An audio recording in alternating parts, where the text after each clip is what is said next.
Hello everybody, Reggie Time here and welcome to some 13L Snap. Also, this video, to be fair, is going to serve as a spam video for my coaching services. I've been doing incredibly well at poker lately. Results have been pretty much off the charts and my day job's been going great, but as I said in my 4-hour video the other day, work's kind of gone a little bit wrong. My boss has let me down. I don't really want to go over it again. If you want to hear the story, it's in the other video. But the long story short is, I did him a favour, and he pretty much just like returned it with like a slap in the face with a wet fish by replacing my hours at an old project I worked at with somebody new. Because I'd moved projects, I had like 500 quid worth of overtime due to go in this month, and he removed all the shifts from me because I moved projects. It's a long story short. I've done nothing wrong. He's done something pretty, in my opinion, immoral, but it is what it is. So yeah, my July wage packet is going to be significantly down. I'm going to hope to replace that wage with money from my poker incomes, both by playing and winning, hopefully, but also by trying to capture some more coaching work over the coming weeks and months. So if you have been thinking about taking some sessions with me, then now is a really good time to get in touch, because I've got a lot of spare time between now and the end of the month, and July is not looking super busy either at the moment because there's been I got a new job working for another company, but my DBS form went in 6 weeks ago. That's disclosure and barring service form went in 6 weeks ago to them. Everyone there thought someone else had sent it off, and they got in touch with me earlier this week to say it hasn't even been sent off yet, so that start of that job's going to be delayed.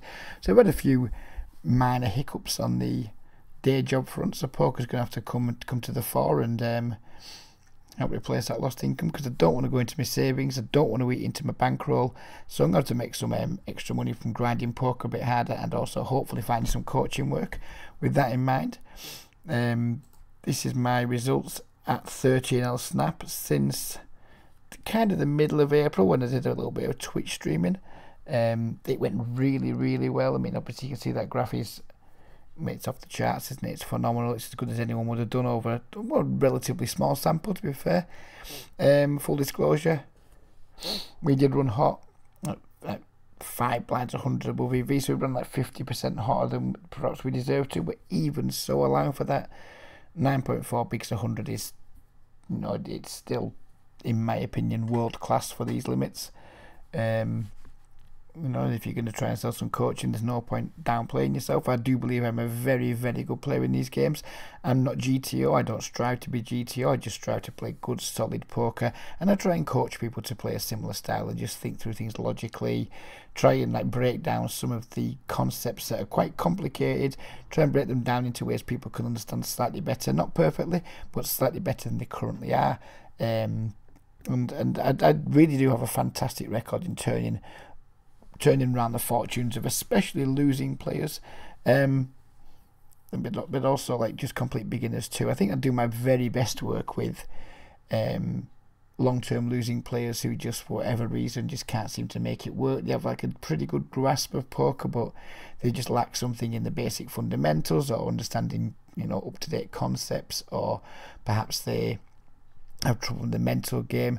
I'm very good at turning those character players around. There's not 100% success rate, of course. Some guys just never make it and maybe aren't likely to make it, but if you've got the work ethic, the discipline and the will to improve and the desire to improve, there's a very good chance that I'm going to be able to help you improve. Now, what level you improve to is going to be down to you, but yeah, if you're a player who's averaging a 4 or 5 big blind 100 win rate losses, and you play poker very frequently, decent volume, etc., I'd be very surprised if I couldn't turn you into at least a 2 or 3 big blind 100 winner, if not higher, within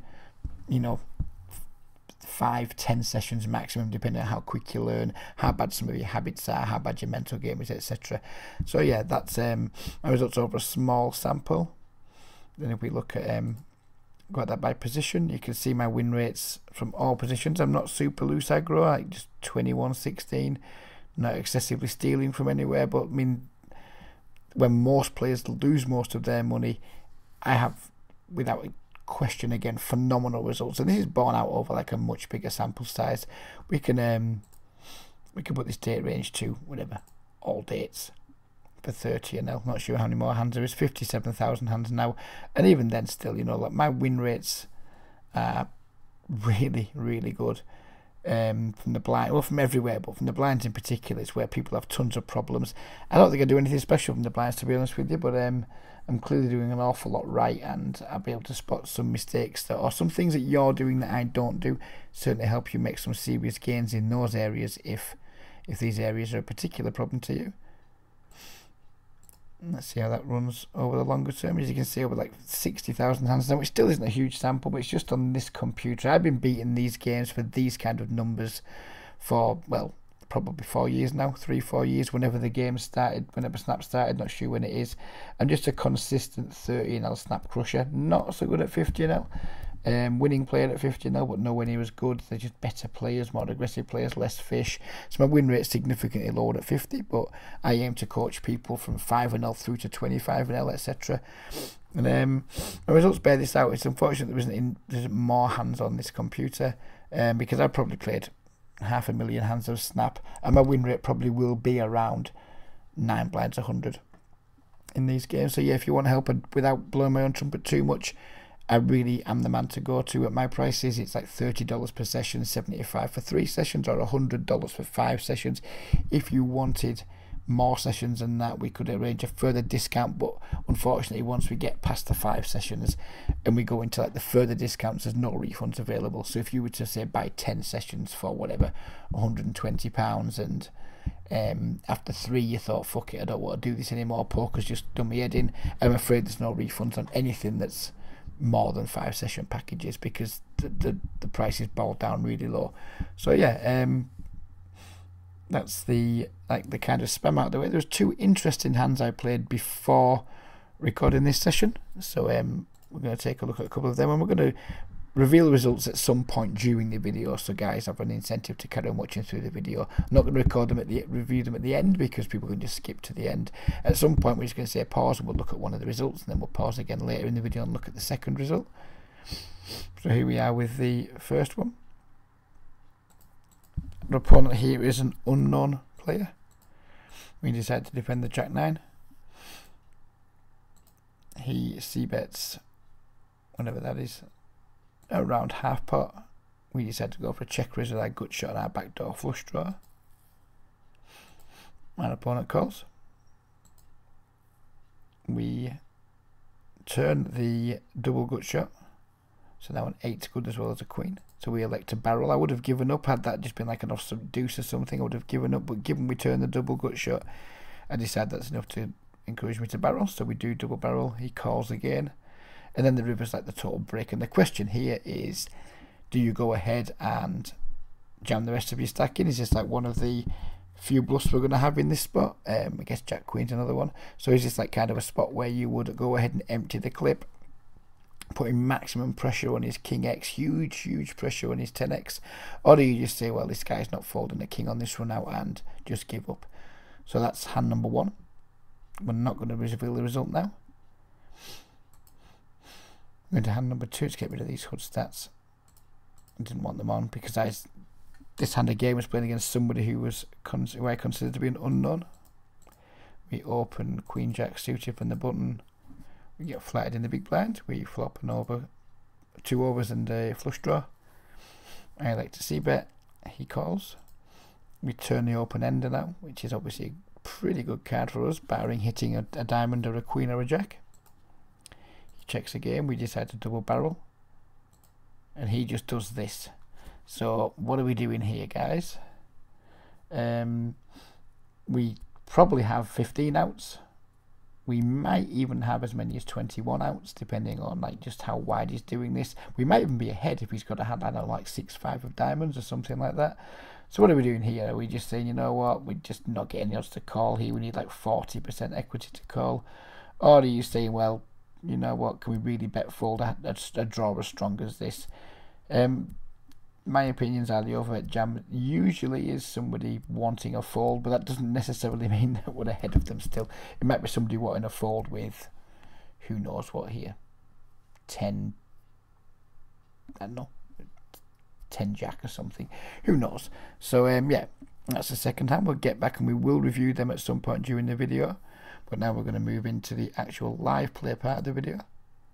And yeah, we'll get back into this later on. And hopefully you guys will have been able to give it some thought by then and come up with some answers.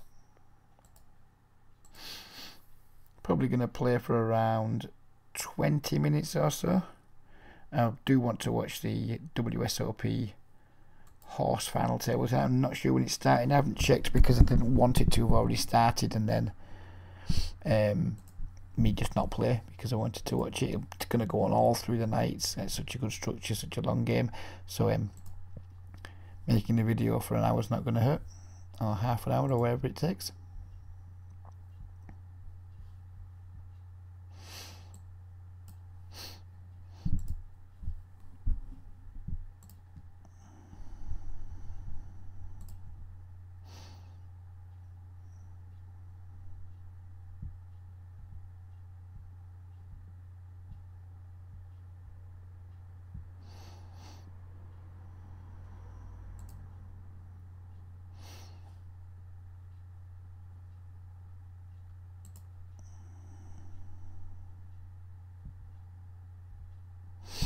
Raise the king 6 here on this dry board, and we are going to limp in something I've kind of started putting into my small blind strategy, particularly against players who I think might be a somewhat 3-bet happy. I'm hoping to develop like a limp call range, a limp fold range, and a limp raise range, so I'm not like completely unbalanced in those spots.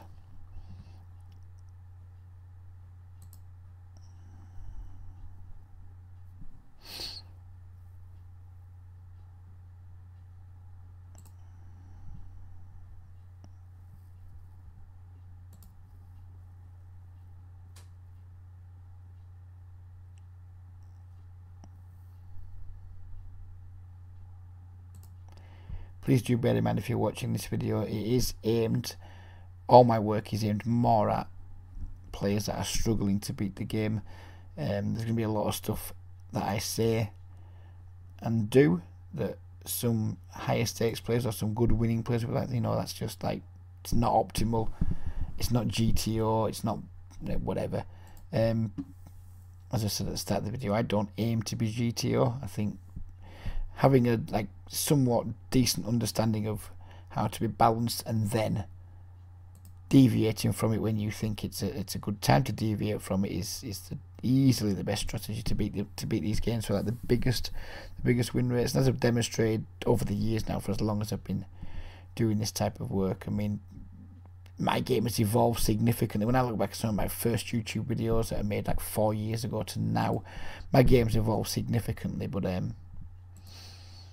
at the same time it still is rooted in exploiting bad players and not really ever gravitated towards like learning GTO. I don't use solvers, I don't even use snowy stuff like that. We're going to call here, we're going to get beat a ton of the time, we're getting absurd odds. And we beat 4-9. So yeah, there's going to be a lot of things I say and do that will have some players, some more experience, some good winning players. Not that many good winning players are going to be watching this video, I guess, but I'll have them tearing their hair out thinking, you know what, that's just so far removed from GTO and etc. But you know, we play to beat the games we're in, and there's nothing wrong with planning for the future and like starting to dip your toe into other strategies that you might need to use when you go to play higher. But I have no ambition to play higher really. I'm happy just chilling out, playing these games, taking my decent win rate and just having some extra spends. I'm going to fold the ace-8 suited here versus a small blind 3-bet. And what I do, it just works, and the way I teach it out to other people, it just works for lots and lots of those guys too. Because there's lots of confused grinders out there right now that have like pre-flop, they've got it pretty much down pat. They know what they're doing with like most of the range pre-flop, but post-flop they've just it's just too hard for them. What are we going to do here with the? I'm just going to fold the 2 9s here. We'll take it off screen, and if he gets all in, we'll see if we were right too. Didn't want to get like 36 bigs in pre with 2 9s.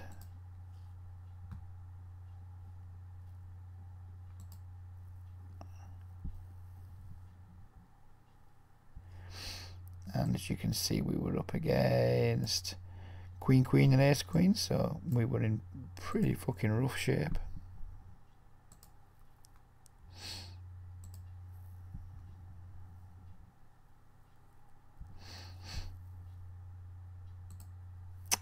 Really bad run out on table 1. We're just going to have to give up here.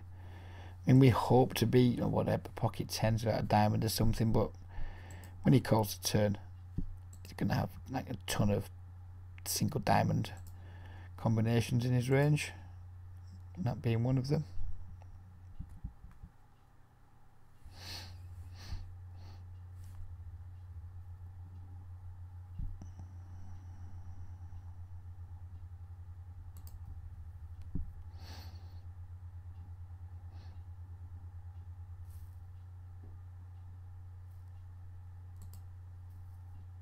I picked a bad time of night really to make this video. The pool's shrinking as we speak. Might not be the longest of videos in terms of live play. We're going down to 19. When I started just over an hour ago, there was 47 players in the pool. So it's kind of unfortunate that whilst we were setting up OBS and doing the preamble to this, that the pool shrunk quite significantly.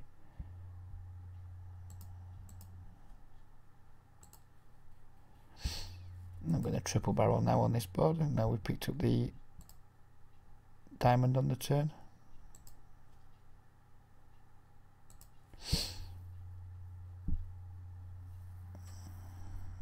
Yes, it's a pretty good bluff card. I mean, he's not going to fold 2 pairs or anything, but he's in there with a hand like 8-7, 7-5, that type of thing. I mean, it's going to be hard for him to call this bet. Obviously, if he's improved to 2 pair at some point or a straight, then it's really easy for him. But we are just targeting, trying to get forward some 7x here, 6-5, that type of thing, 6-4. Lots of like pair plus straight draws they can have that just don't really want to call this river.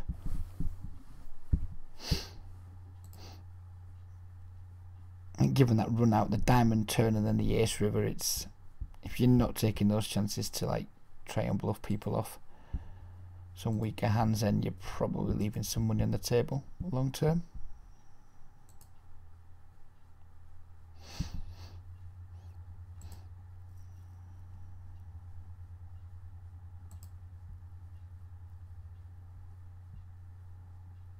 So I guess given it's not going to be a long video, we will just go back to those 2 hands at the end of the video now. Unless the pool starts to pick up again, then we'll just sit out for like a minute, because that's what it's going to take to show the results.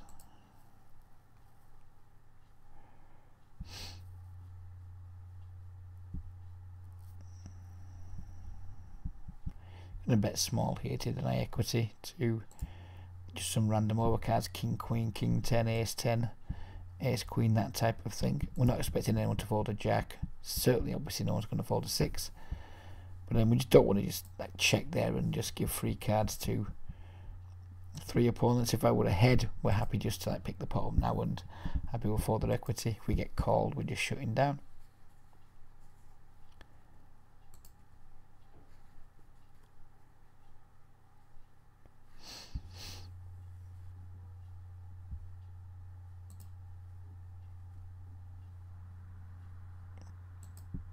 Could squeeze here, but these stack sizes are just going to be setting up opportunities for them to just like go with a small overbet jam, which I don't think I want to have to deal with.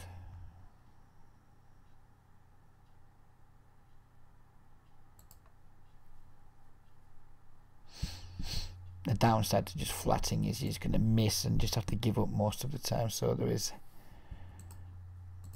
the downside to it, of course.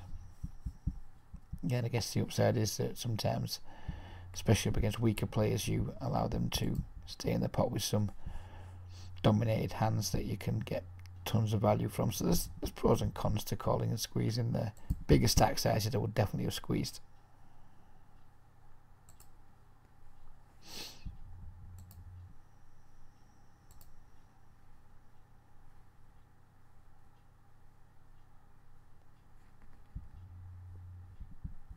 9 of diamonds is a really bad card. We did have the second nuts. I mean, we still have like whatever, second nuts, third nuts, whatever it is, but now it's just much easier for him to have us beat. We're going to check back here and we just call rivers.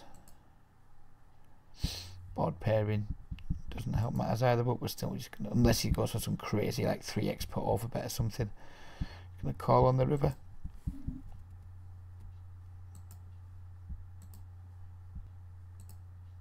Let's check back with the board pairing too. It's just like a bit of a stretch to expect him to call as like the 10 of diamonds. He has like king 10 with the 10 of diamonds there, I guess he calls, but there's not a great deal he can call with.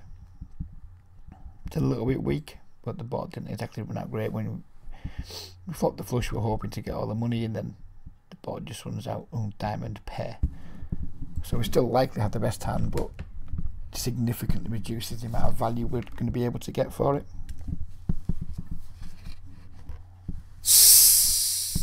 If we're going to start waiting for players, we've got a problem, haven't we? We have a problem with the live play part of this video.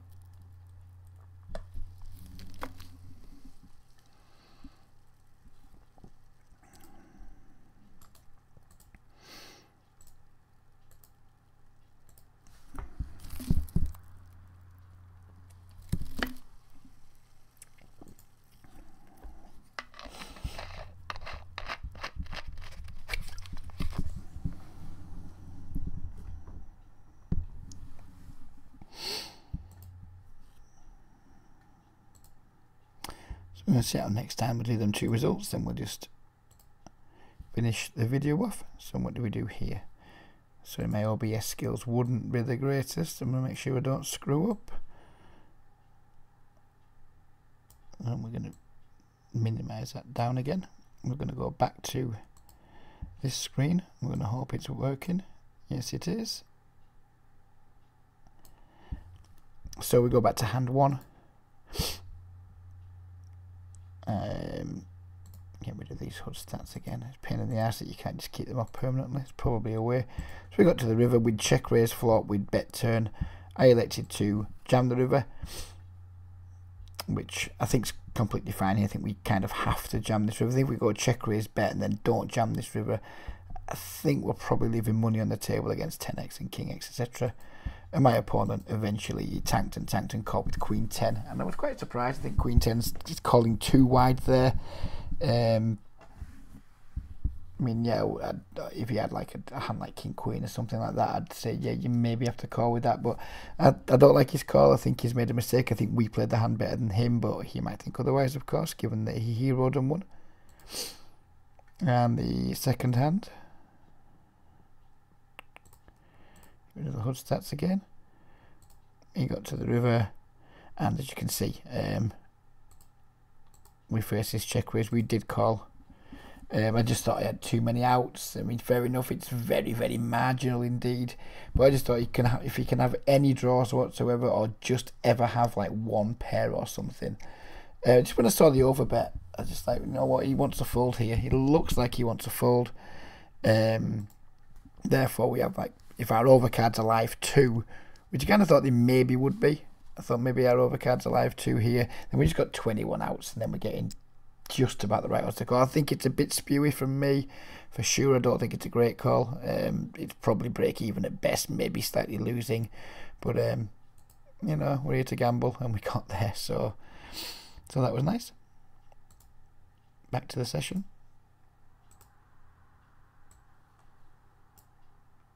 And I'm going to hopefully try and play for like another 15 minutes or so if the games allow us to, if they don't break up too much. There's 21 in the lobby now. As long as it stays like 5-handed and we're not like this whole waiting for more players too often, then we'll stick with it.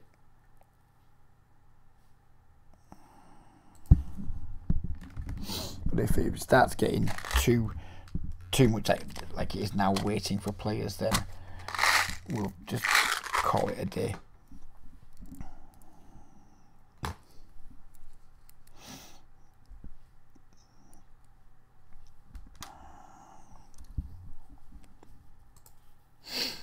Dunder's a player that's pretty well known to me. He's probably one of the best regulars in the game. He plays 50 in L2, Plays it really well in my opinion. He was a friend of the Twitch stream, which is why he has the bull icon. Seemed like a nice guy. Seems to do pretty fucking well in tournaments too.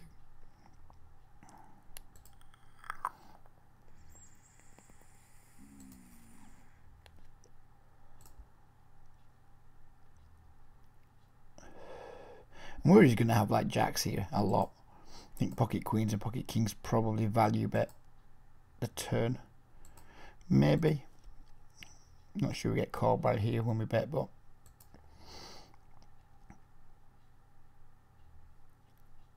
yeah, I'm not sure if that was a good bet or not. It's such a small pot, I don't suppose it matters very much.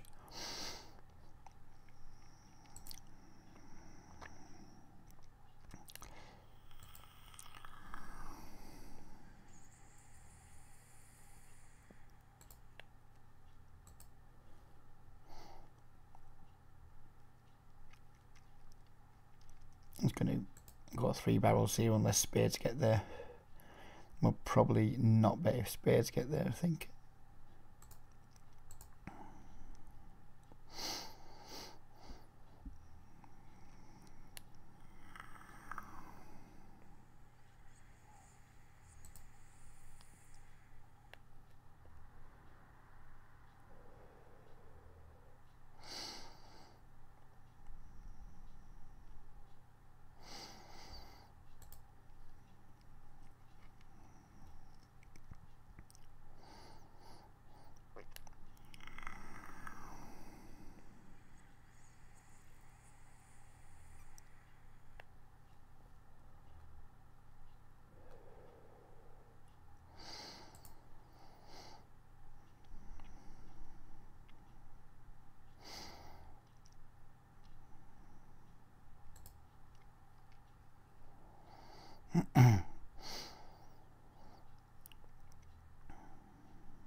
Check call at least twice with the jack 10 here.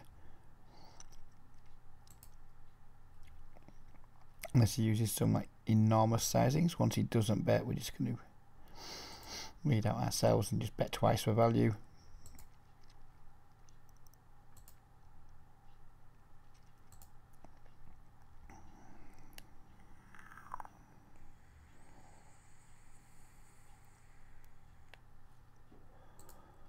He turns up with the jack 7 of diamonds, which I wouldn't expect from somebody with an orange tag. My tagging system dictates that orange tags are typically the old-fashioned tagfish types, like pretty weak type, like 19/8 stats, like 2011, that type of thing. So maybe my read's slightly off on him.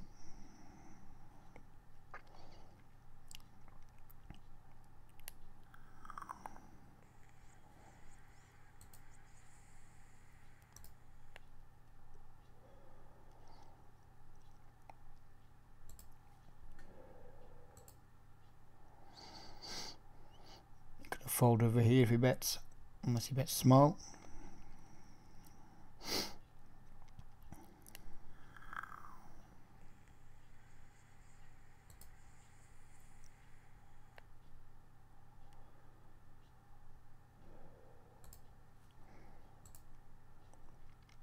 And we lose to the 7-6.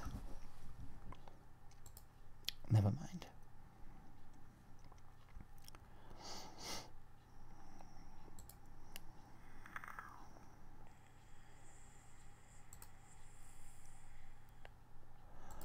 Pocket fives isn't always an open for me.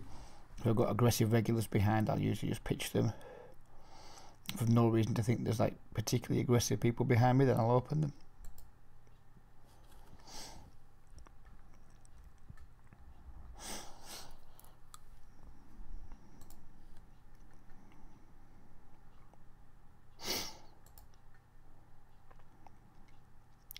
But if we're going to flop quads, then I guess we'll always open them.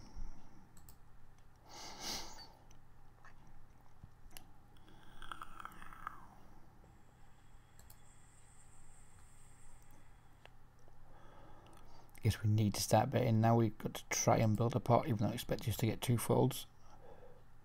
Let's hope someone's caught a queen.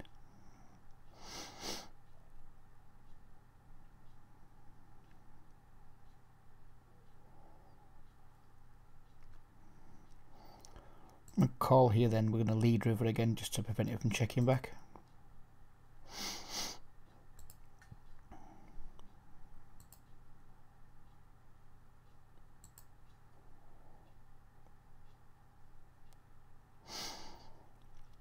Wow, did he really call with 8-9 there? I'll go back and check that in a moment, because that seems fucking bonkers. Did he have anything on the river? 8-9. No, he didn't. He just called anyway. happy little donation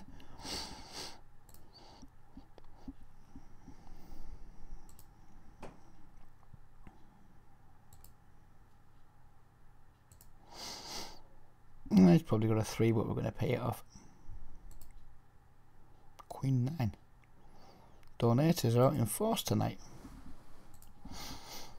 And check call turn here, then just check fold river. Oh, we're not going to check call versus that sizing.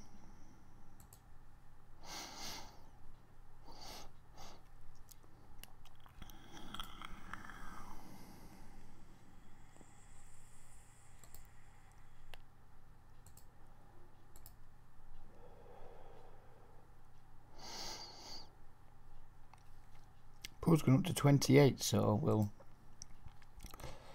continue playing a while longer now, especially while there's some kind of like party atmosphere going on with some of the play that we're seeing.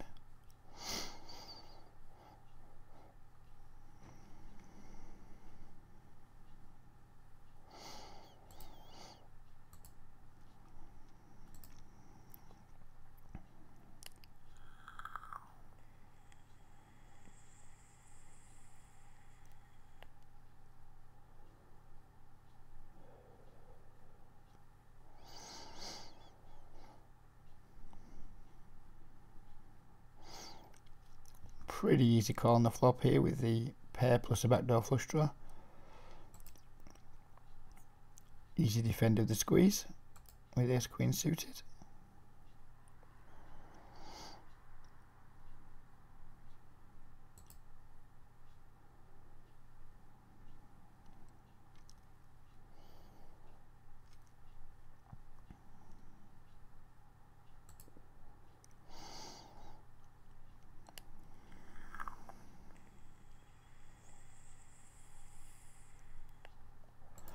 Exploitable there, folding the ace queen to a c-bet. We can still be ahead of parts of his range, but again, he's a good player. He's not going to be making many mistakes, and it's a pretty marginal spot at best for us there, so we'll just lay it down.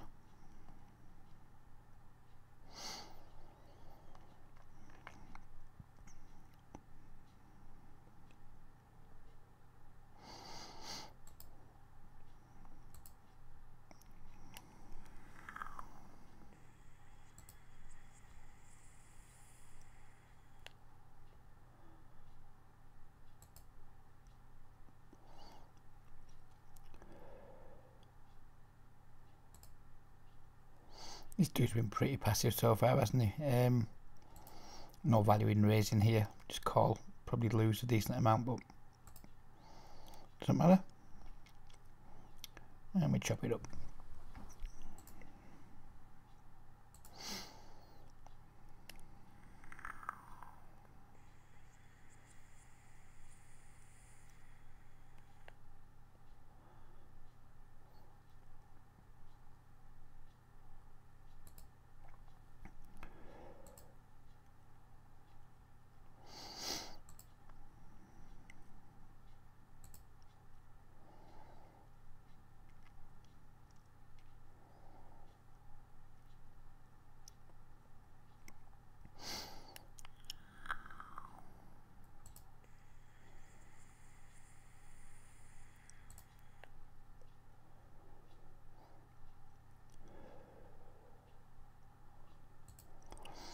So we're fishing for a set here on table 1. We over limp versus the fish is limp in early position with pocket 4s.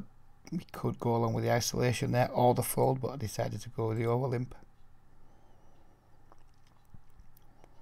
Sadly, we bricked, so it's game over. Unless we somehow get a free card.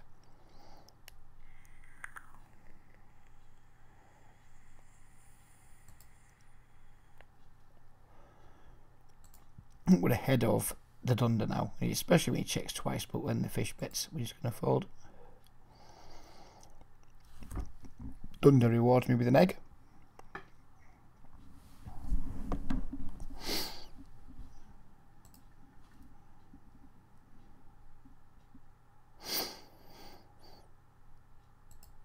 I'm going to 3-bet the ace-4 suited here to not get squeezed by the dunder, who looked like he had the auto fold on or had already folded. But never mind, we get 4-bet. This Lucky Slav is pretty aggro fish. We could, against some players, just go and slam it in here. I'd imagine there's some merit to it. We're not going to, but I'd imagine there's some merit to just jamming here and getting him to fold some stuff, which is not really not part of my game plan. There will be some regulars there that would definitely jam, but it's not my thing. Not a huge part of my game at all. Usually if I'm doing that, it's because I'm somewhat tilted and I just think, fuck you, and just slam it in someone's face, and usually we get called by the ace king and lose a stack or whatever.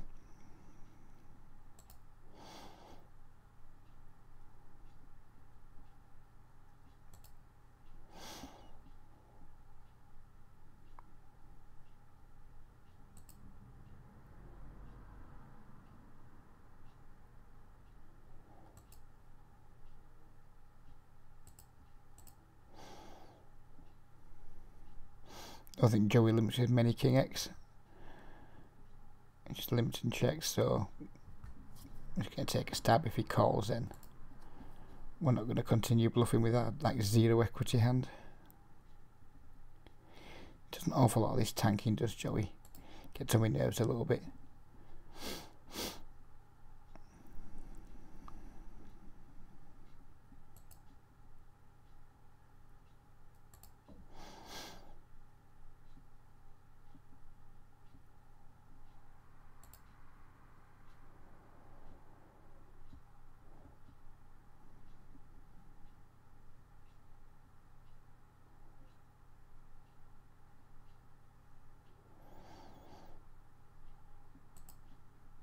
Two queens, Joey. Very naughty, sir. Very naughty. Didn't really work out very well for you, but let's try.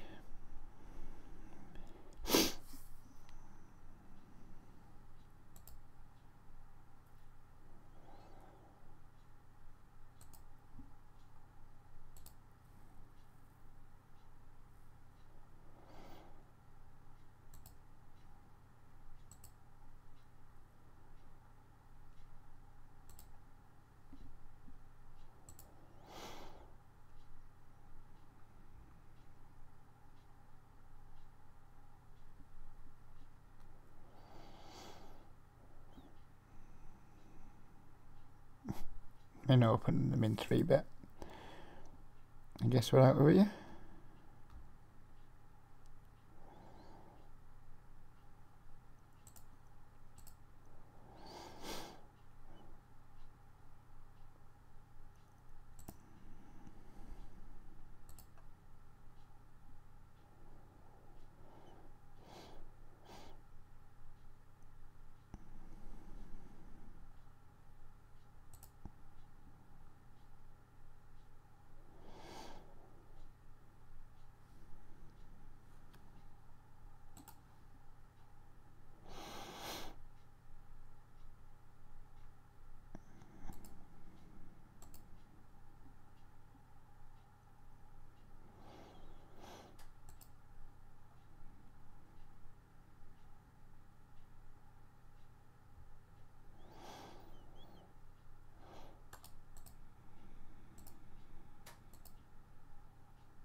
backdoor flush and all the backdoor straight draws. Just going to call here.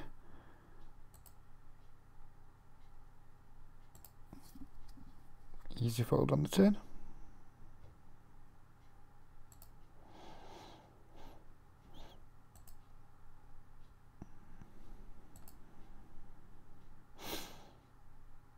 And the pool is starting to shrink again, and I've got an Angel Delight to eat and a final table to watch, so we're going to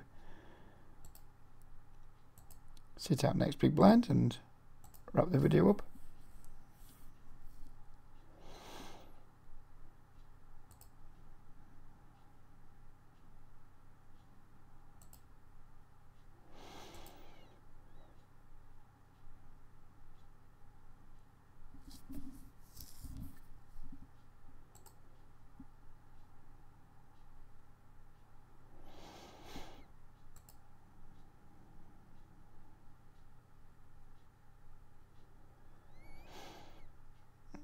King Queen off. Not a happy defend, but a defend nevertheless. I hope he's got pocket jacks now, and we somehow get to showdown. Now we hope he doesn't have pocket jacks.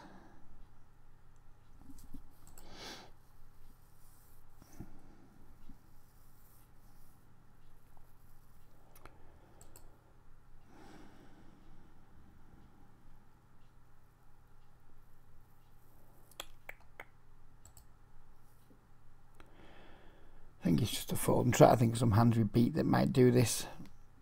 I don't think it's value betting pocket tens here.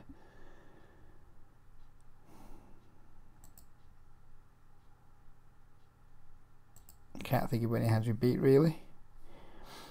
Ace Jack, nope. King Jack, yep. But does he bet King Jack on the river? And we'll just fold. Never mind.